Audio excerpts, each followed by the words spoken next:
আসসালামু আলাইকুম। কৃষি এগ্রো নার্সারির পক্ষ থেকে স্বাগতম। আমার ঠিকানা দিয়ে থাকি জেলা নাটোর, থানা বড়াইগ্রাম, গ্রাম কুন্ডুপাড়া।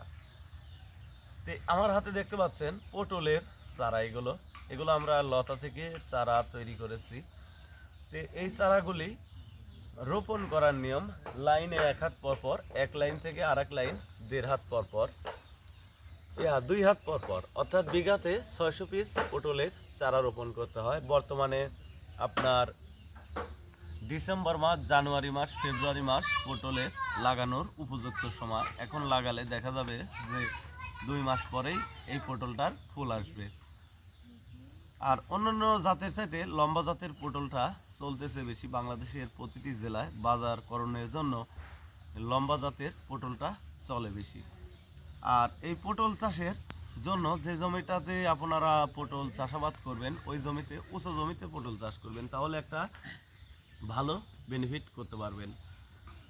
আর যে জমিতে আপনার সাথী ফসল হিসেবে দেখা যাচ্ছে, ওই জমিতে পটলের সাথে লাগাইতে পারেন। সাথী ফসল হিসেবে পেঁয়াজ, রসুন, তারপরে শাক সবজিও করতে পারবেন। কারণ 2 মাস, 2.5 মাস পরে পটলের ফুল নিয়ে গাছ বাড়বে।